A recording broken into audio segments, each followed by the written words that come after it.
Bienvenido, almirante Montoya, muchas gracias por aceptar nuestra participación, su participación en nuestro programa. Buenas noches y agradecido.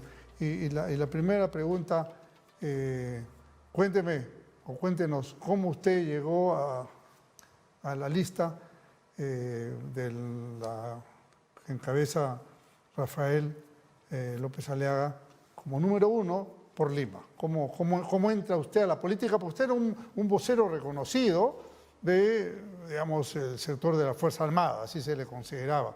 Pero ahora entra a la cancha política y me parece muy bien, por supuesto. Pero cuéntenos a ver su experiencia de ese ingreso.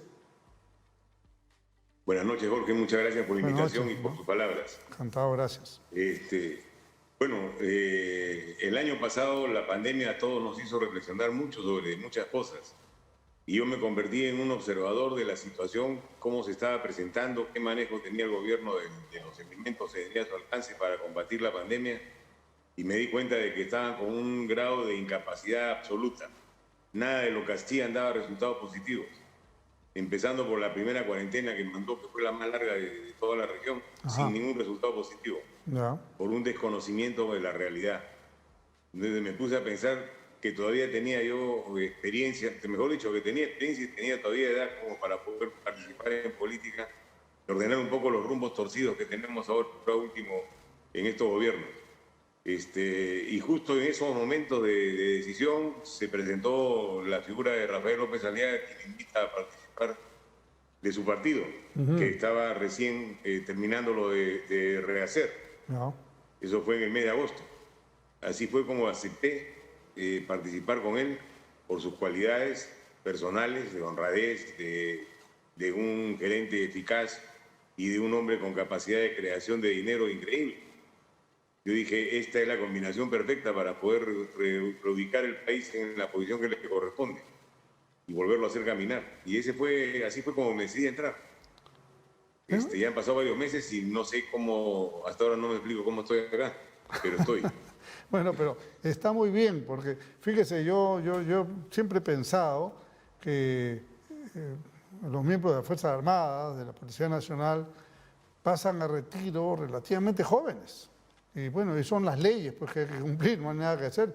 Pero están en la plenitud de su capacidad intelectual, ¿no? Y a veces se pierden, ya se quedan en la casa, en el retiro. No, yo creo que acá hay un compromiso con el país todavía en la cual pueden dar muchísimo de su experiencia. Además, normalmente los miembros de las Fuerzas Armadas conocen mucho el país, ¿no? Han vivido en el interior y creo que eso ayuda muchísimo. Así que me imagino que ese es su caso igualmente, ¿no? Sí, tenemos una interrelación con la población muy directa, ¿no? Y muy amigable. Claro. Nunca estamos en oposición, sino estamos justamente para ayudar y colaborar en las cosas que necesitan. Y eso nos hace conocer la idiosincrasia de nuestra gente, de las diferentes regiones. No todos son iguales. Y no se puede dar órdenes para Lima que tengan el mismo resultado en Arequipa. Definitivamente no. Claro. Hay que saber cómo abordar los problemas por regiones, por la calidad de gente que hay en cada lugar, por sus necesidades, por sus costumbres. Hay que reconocer que las costumbres son muy arraigadas en nuestro país y tenemos que respetarlas, ¿no? Cada pueblito, cada población tiene sus propias costumbres. Y eso es lo que los hace individualmente excelentes. Ahora, porque mantienen una nacionalidad profunda, claro, cada uno en su tierra. Uno de los temas más importantes, en todas las encuestas está en el segundo lugar, de ahí no baja, es el tema de la seguridad ciudadana. Y yo le diría de la seguridad del país en su conjunto, ¿no? Ante las amenazas que existen. Y bueno, todos pueden suponer, y yo estoy seguro que usted tiene, digamos, una apreciación, unos conceptos del tema, que es muy importante que los electores sepan, ¿no? Cuál es el pensamiento suyo y de la agrupación que representa en esta materia tan álgida de la seguridad ciudadana. Mi opinión sobre la seguridad ciudadana, después de hacer un diagnóstico de lo que sucede, y ha sucedido y viene sucediendo, es que falta gerencia. O sea, falta dejar que la gente que sabe sea la que trabaje el tema de seguridad ciudadana, en los niveles que corresponden. Tenemos todos los elementos para poder detener a los individuos, a los ladrones que asaltan, a los delincuentes que asaltan, en el momento que están realizando el robo o poco tiempo después de que lo han terminado de realizar. La muestra de eso y la prueba es los reportajes de televisión que salen a diario, mostrando la figura cuando llega el carro, cuando se baja, cuando le quitan el teléfono. Pasa más de un minuto normalmente. Y la calle por donde salen tienen punto fijo de encuentro, donde se pueden interceptar. Entonces lo que hay que hacer es organizar la ciudad de manera adecuada para que cada uno haga su trabajo como debe ser. Lo primero, crear los puestos de comando distrital, que deben ser en cantidad suficiente para que cubra cada distrito lo suyo, físicamente, que el tiempo de reacción no pase más de allá de 2 minutos. Entonces, en función a eso se calcula cuántos puestos necesito de control en cada distrito. Puede ser 1, puede ser 2, depende de la dimensión del distrito. Y luego hago la integración de información en ese puesto de control, la integración de información de todas las cámaras de video que hayan en el distrito. Tenemos que homologar los sistemas después para que sea más fácil, pero de inicio se puede lograr algo. Luego, organizar los barrios para que la información salga de manera ordenada, buscar un aplicativo telefónico para que las llamadas sean automáticas sin necesidad de marcar en una tecla y que el mismo teléfono, de acuerdo al GPS que tiene, direccione la llamada al lugar más cercano de donde se encuentra. Integrar en este sistema a los taxistas que están por toda la ciudad con sus teléfonos y a los motociclistas que también tienen la capacidad de hacerlo. Hay gremios de motociclistas que han prestado ayuda a la policía en diferentes lugares para hacer este tipo de actividades, para recuperar los robos de ellos. Inclusive los mototaxis creo que pueden ayudar mucho, especialmente en las zonas... Los mototaxis en algunas, sí, en algunas zonas de la capital también. Claro, por supuesto. Y dígame... Entonces, todo esto... Sí. No, siga, almirante, siga. Todo esto bien gerenciado, que esté a cargo de un comandante de la policía o un mayor de la policía, esos son los grados que deben operar estos puestos de comando, sería suficiente para bajar tremendamente la percepción de inseguridad en corto tiempo, porque se va a capturar a los delincuentes. Pero ahí viene la otra parte, estos van a salir libres al día siguiente. Entonces tenemos que modificar el Código Procesal Penal para permitir que la detención sea por un tiempo mayor, por robos menores, y que esa gente pueda trabajar en provecho de la comunidad como sanción y buscar algún local o construir locales especiales para tenerlos alojados, para no mezclarlos con los otros presos. O sea, todo un diseño de lo que tendría que ser seguridad ciudadana, incluyendo la detención del delincuente. Tiene que funcionar en un paquete. Entonces, eso facilitaría tremendamente el control de los delincuentes de la ciudad. Una de las cosas... En el campo, en la zona rural, incluiría a los ronderos. Una de las cosas más importantes, señor, es... usted ha hablado de gerencia. Creo que el sector interior necesita gerencia, porque tiene usualmente, tradicionalmente, estándares muy bajos de ejecución presupuestal cuando las necesidades son tremendas, ¿no? Y lo hemos visto recientemente, no solamente desabastecimiento, sino inclusive compras de mala calidad con resultados fatales que todos conocemos, ¿no? Y ahí se mezclan varias cosas. Se mezcla la corrupción, se mezcla la desconfianza y en algunos casos la incapacidad. Y en otros casos el no poner a la gente profesional en el tema que debían cumplir y trae gente de afuera que no conoce el sistema. Hay una mezcla de cosas en el tema del interior. Yo lo reformaría completamente. ¿No? O sea, primero haría que la policía ocupe los lugares que le correspondan, con una supervisión sobre la corrupción para poder eliminarla en el momento que se presente. Pero son ellos los que tienen que manejar y administrar su logística. Señor, porque son ellos los que la conocen, son ellos los que la usan. Claro, y dígame, saben qué cosa es lo que deben usar. Lo que pasa es que hay una desconfianza y corrupción que tenemos que controlar, si no, no se va a poder arreglar ese problema. Dígame, ¿y las Fuerzas Armadas qué rol pueden jugar en el rubro seguridad ciudadana? Así como están las leyes, no pueden actuar. La ley de empleo de fuerza, que se trabajó el año que estuvo de premier usted, y se sacó en el Congreso después de mucho trabajo y consensos, fue destrozada a los pocos días porque los nacionalistas la objetaron ante el Tribunal Constitucional. Y empezó la debacle en la ley. Entonces, la ley que se había hecho para poder actuar en caso de situaciones de esta naturaleza, ahora ya no se puede usar para eso, porque la Fuerza Armada está impedida de usar las armas. Entonces, al estar impedida de usar las armas en la ciudad, son inútiles en cualquier trabajo que se les encargue.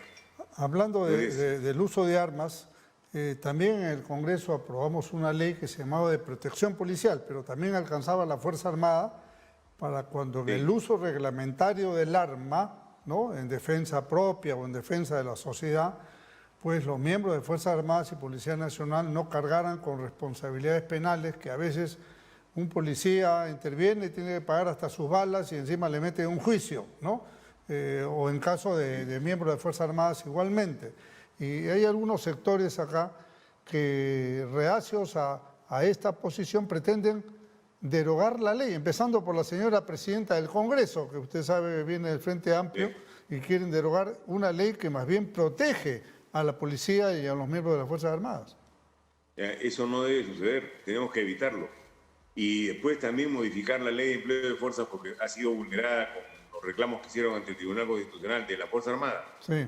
Ahora, en la policía, la ley que tienen también los imposibilita de actuar con energía, porque se busca la proporcionalidad. Y cuando uno busca la proporcionalidad para imponer la autoridad, está perdido.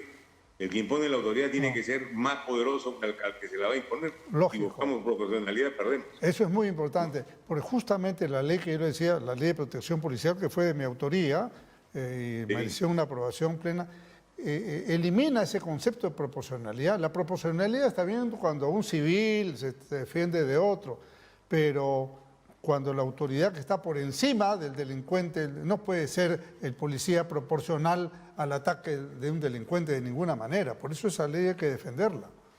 Así es, esa ley da esa protección, pero como la otra ley que tiene, la ley de empleo de fuerza, lo limita, lo han agarrado por ese lado. Entonces los han enjuiciado por la otra ley. Sí. Ya no están haciendo caso de las normas que están en vigencia. Es que no lo hacen caso porque este gobierno y el anterior, que se refiere de Vizcarra, estaban en esa línea. O sea, en lugar de respaldar a su fuerza del orden, respaldan a los antisociales. Así es, a los delincuentes, en otras palabras. Dígame, almirante. Ese es un tema que tiene que solucionarse rápidamente, anulando la anterior, la ley de empleo de fuerza, lo que se opone a la ley de las armas que se acaba. Ahora, con eso se arregla el problema. Jurídicamente se entiende que la ley posterior deroga la anterior, ¿no? Pero bueno, no lo quieren aplicar así algunos, ¿no? No lo quieren aplicar así. Sí. Ahora, la han dejado igual. Otro aspecto, almirante, que es muy importante, además por su condición de almirante de nuestra Armada y haber sido presidente del Comando Conjunto. Hay un problema en el Perú que es el narcotráfico, que es muy grave.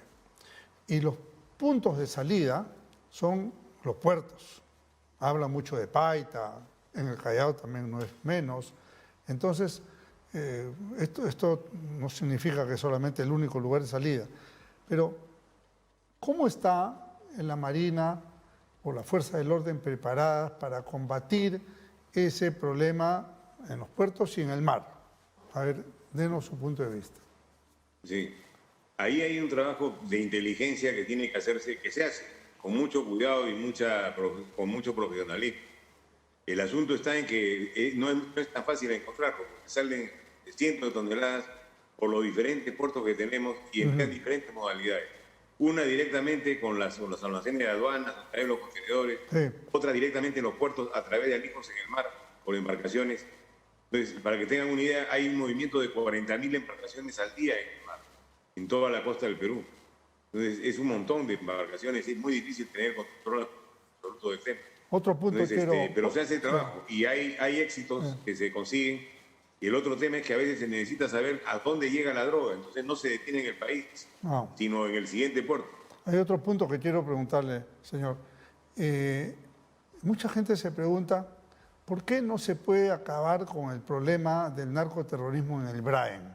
Usted conoce el tema ese perfectamente. Si es que, ¿qué haría el gobierno que usted integraría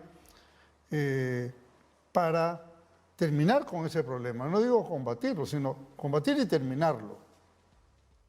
Sí. El tema del terrorismo, yo creo que en 6 meses lo acabamos bien trabajado. Lo poco que queda por hacer, porque se ha hecho ya bastante. Lo que falta es integrar la infraestructura, ponerle infraestructura al BRAE para que los campesinos puedan sacar sus productos y cambiar el cultivo de coca por otro cultivo productivo.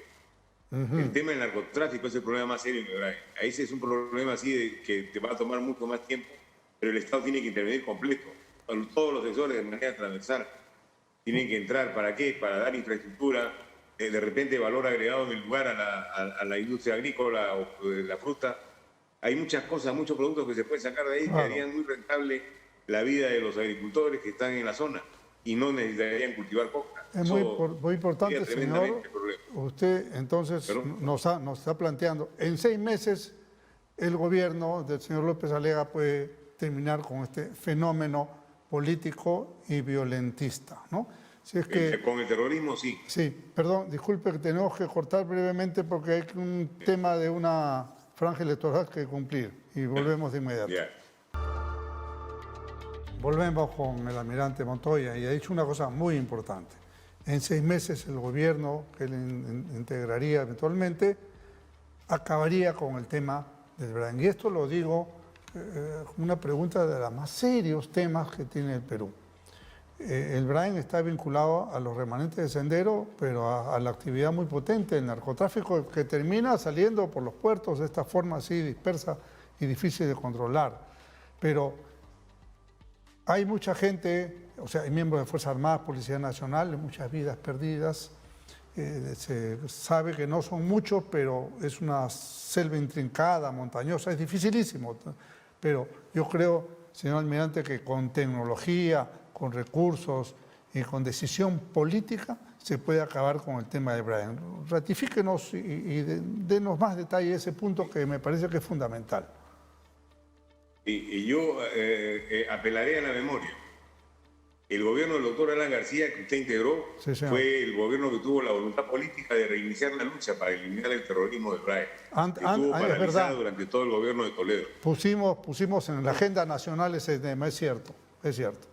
Y le agradezco la mención. Y ahí en su gobierno se presentó la estrategia para acabar con este fenómeno, que fue elaborada inicialmente por el general Williams. Yo le hice algunos arreglos adicionales, se presentó y el presidente la aprobó.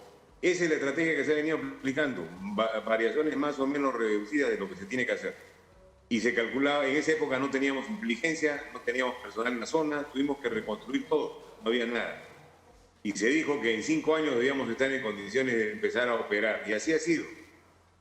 Y ahora decimos, ya estamos para acabar este tema, y tenemos con voluntad política, en 6 meses se acaba el tema del terrorismo. El tema del narcotráfico nos va a costar un poco más de tiempo, pero hay mucho trabajo del Estado en la zona, de sectores no militares. Ya. Y hay otra zona del país, almirante, que yo tengo gran preocupación, la conozco, la he recorrido de un lado al otro, y usted la conoce mejor que muchos peruanos, que es la zona del Putumayo. El río Putumayo es el río que divide el Perú de Colombia, plena selva amazónica, pero sucede de que narcos colombianos, y yo diría como consecuencia del Plan Colombia, presionados en Colombia, se saltaron al Perú. Entonces, toda esa zona, ya hay varios miles de hectáreas con sembríos de coca, y yo creo que si ahí no se combate con más recursos, con personal, con tecnología, que es fundamental, porque son como 1.700 kilómetros, si no me equivoco, de frontera de río. Bueno, yo creo que si no se acaba con eso pronto, vamos a tener otro Brain en un sitio más difícil todavía de trabajar, que es la zona amazónica, más costoso, más lejano, más inhóspito, mucho más complicado que la misma zona del valle del Brain, ¿no? Ha tocado un punto muy crítico que nadie habla y es el más peligroso que tenemos en la agenda política para los años que vienen. Ya lo creo. A combatir el narcotráfico en la zona del Putumayo.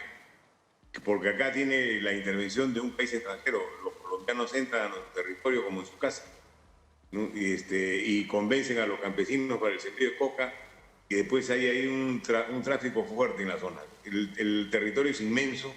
No tenemos la capacidad económica para poder poner la gente que se necesita, nunca ha sido asignado el presupuesto adecuado. En nuestro gobierno, de estar en el gobierno, lo vamos a hacer porque es necesario frenar ese incremento de crímenes en la zona, porque el narcotráfico, alrededor de él crecen muchos delitos conexos. Ese es un trabajo muy fuerte que nos espera para el futuro. Y si no ponemos el ímpetu que se necesita, no van a ganar el territorio.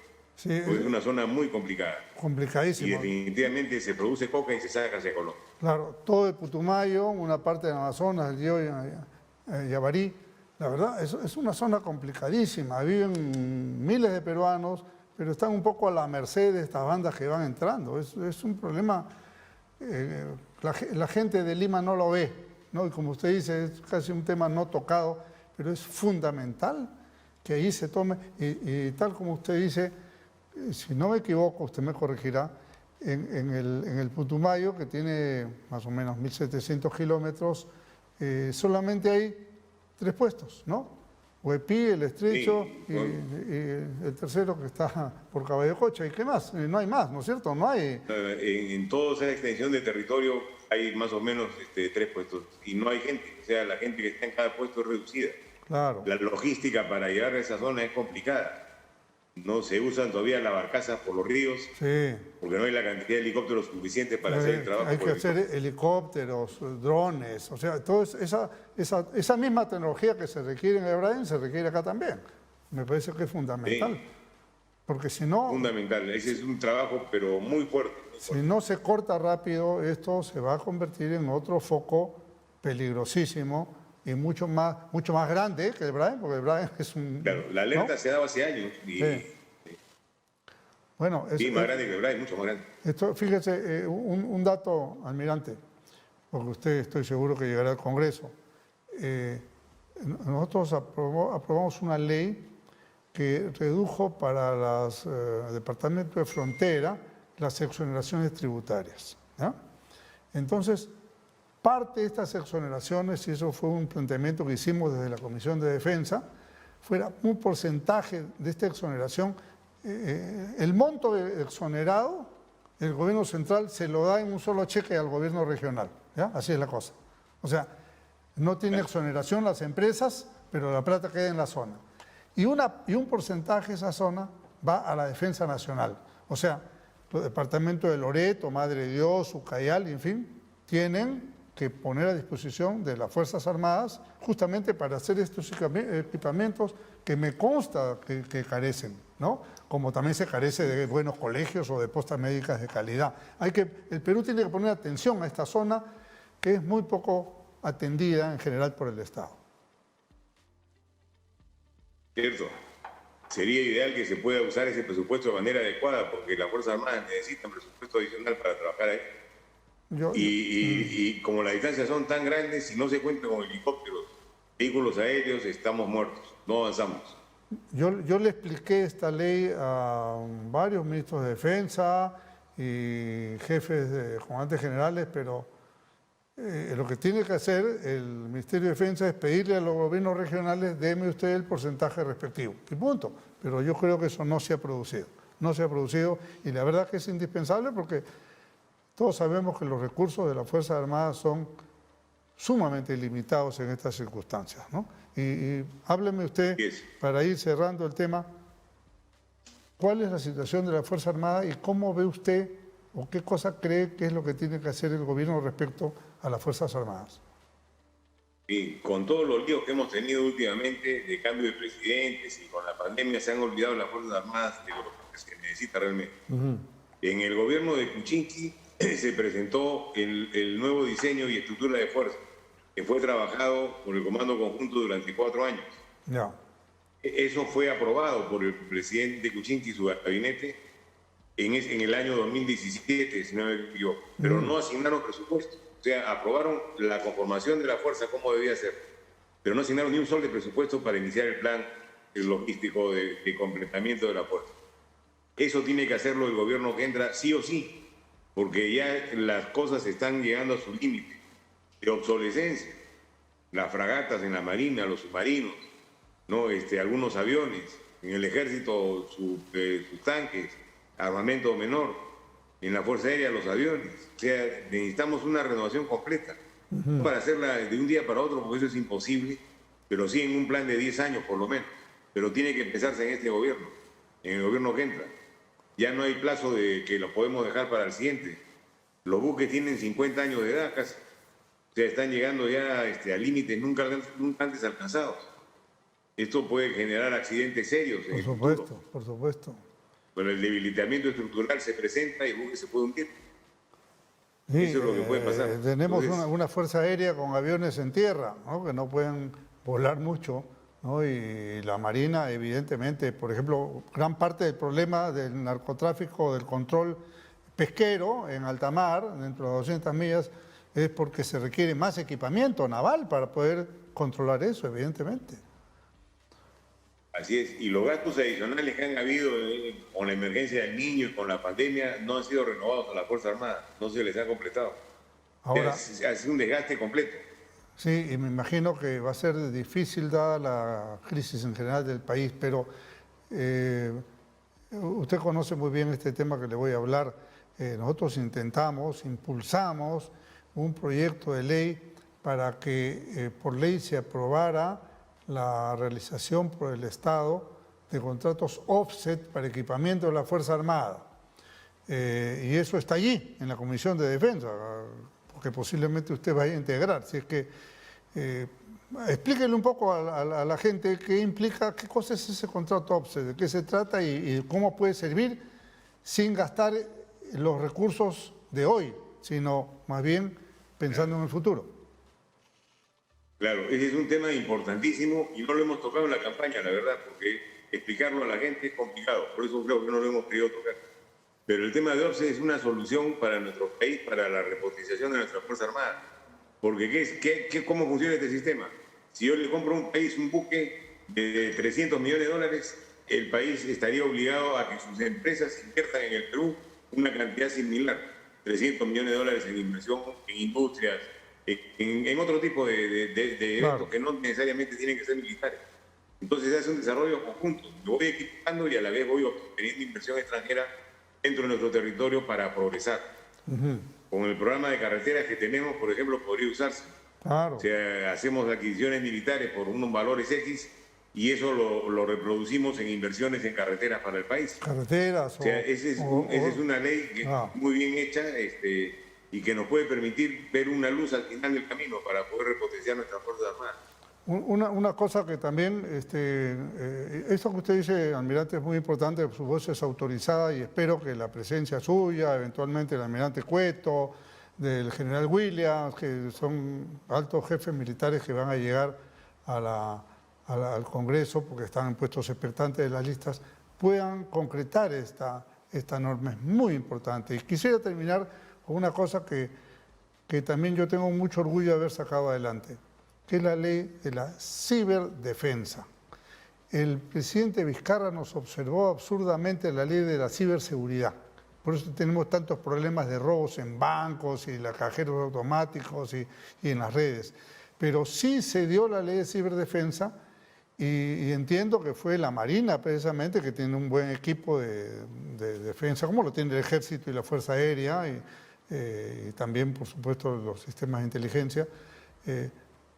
Hoy día, parte de la hostilidad externa puede ser cibernética, ya no solamente con tanques, cañones y barcos, sino cibernética, que puede neutralizar en tierra nuestros sistemas.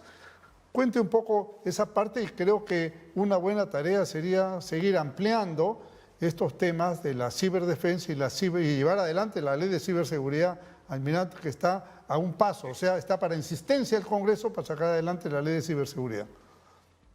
Sí, si la gente supiera que todos los días nos atacan a través de la los ataques cibernéticos, no lo creería. Atacan a los bancos, atacan a las entidades públicas, penetran los sistemas de información. Esa es una lucha diaria. Sí. Tiene que desarrollarse definitivamente. Es como las películas de ciencia ficción de antes, que ahora son realidad. Sí.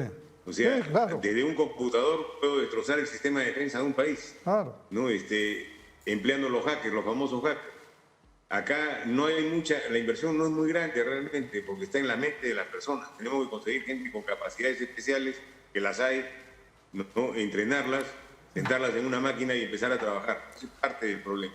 Almirante. Nosotros tenemos que tener los recursos, de lo último que hay en ciberseguridad y ciberdefensa, que nos va a permitir defendernos de estos ataques. Así definitivamente. Es material, pero es menos costoso que un buque, ¿no? Definitivamente, esto es lo último de lo último en el mundo, ¿no? Todo el mundo se preocupa ahora de estos sistemas para penetrar la frontera del enemigo. Así es, señor. En un escritorio tranquilamente refrigerado. Así es. Le agradezco muchísimo su participación. Le deseo la mejor de las suertes en las elecciones y creo que hemos tratado temas muy importantes que la gente conoce ahora y sabe que puede estar muy bien representada en el Congreso con gente que conoce profundamente los temas nacionales. Le agradezco, almirante Montoya, el mejor de los éxitos. Le agradecemos a UCI Canal y a Vez Cable por la transmisión y seguiremos informando los temas de interés para que la gente sepa bien cómo votar. Muchas gracias. Buenas noches.